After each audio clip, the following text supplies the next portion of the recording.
दोस्तों, एक पति के निधन के बाद क्या एक पत्नी को उसकी सास उसको उसके घर से निकाल सकती है अगर वो बहू अपनी सास की देखभाल ना कर रही हो?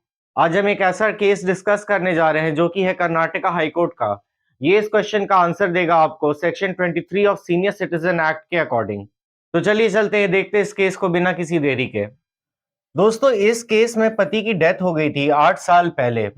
अब 8 साल में बहू और सास के बीच के रिलेशंस बिगड़ गए।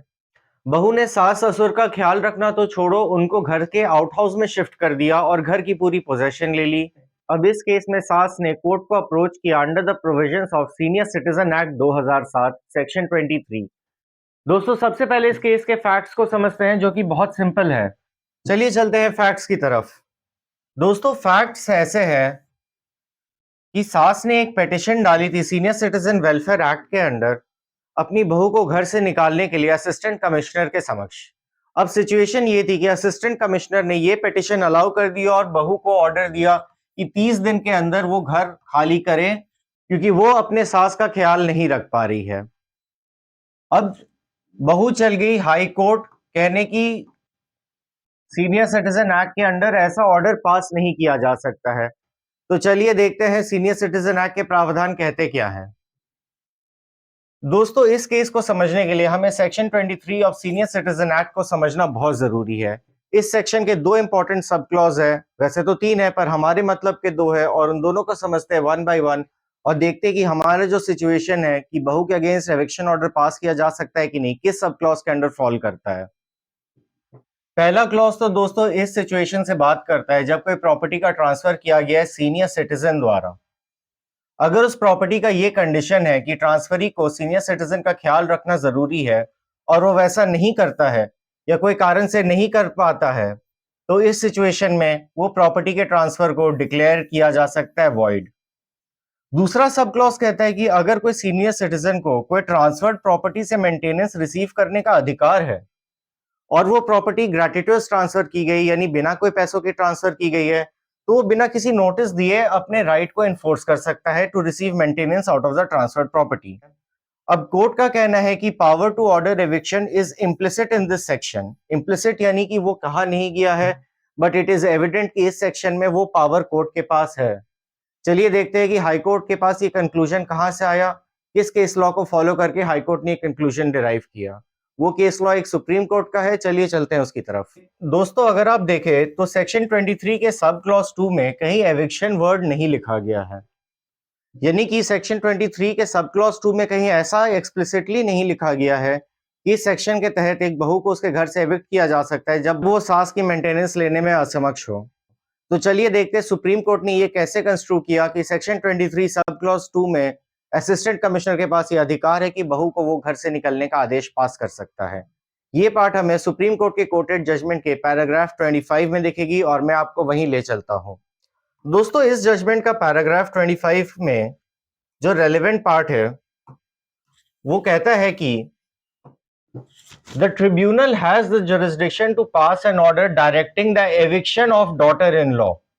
According to the submission, the power to order eviction is implicit in the provision guaranteeing a right to receive maintenance out of a state and the enforcement of that right.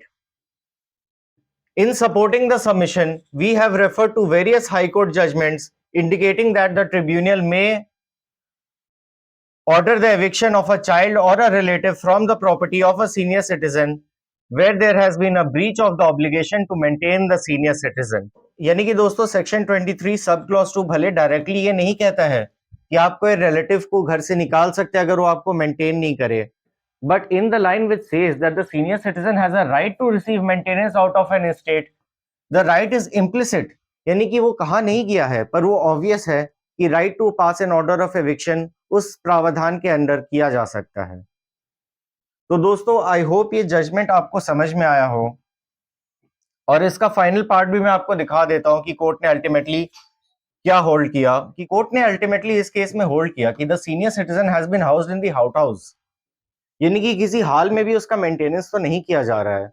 और supreme court के पुराने directions को follow करते हुए supreme court के judgements के आधार पे ये कहा जा सकता है कि असिस्टेंट कमिश्नर का order directing the wife to vacate the property, directing the daughter-in-law to vacate the property in 30 days is proper in the view of the fact that the citizens were not being maintained. तो दोस्तों इस judgement से आपके क्या takeaways हो सकते हैं? देखिए दोस्तों, सबसे पहले तो मैं आपको बताता हूँ कि सेक्शन 23 क्लॉज 2 कोई डायरेक्ट पावर नहीं देता है कि रिलेटिव को एविक्ट किया जाए अगर वो सीनियर सिटीजन को मेंटेन नहीं कर रहा है। ये this has been created by the way of a legal friction, यानी कि सुप्रीम कोर्ट के इंटरप्रिटेशन के थ्रू कहा गया है कि सेक्शन 23 सब क्लॉज 2 में ये पावर इम्प्लिसिट है, एक्सप्लिसिट नहीं है। एक्सप्लिसिट मतलब जब वो साफ लिखा हो, इम्प्लिसिट मतलब वो लिखा नहीं हो पर आपको ये समझ में आ रहा है कि ये पावर है। इसलिए कोर्ट ने कहा कि ये पावर इन रूटीन मैनर में एक्सरसाइज नहीं किया जा सकता है, पर जब कंपेलिंग सर्कमस्टांसेस हो तो इस सिचुएशन में कोर्ट जरूर एक ऑर्डर पास कर सकती है कोई रिलेटिव को सीनियर सिटीजन का घर वेकेट करने के लिए।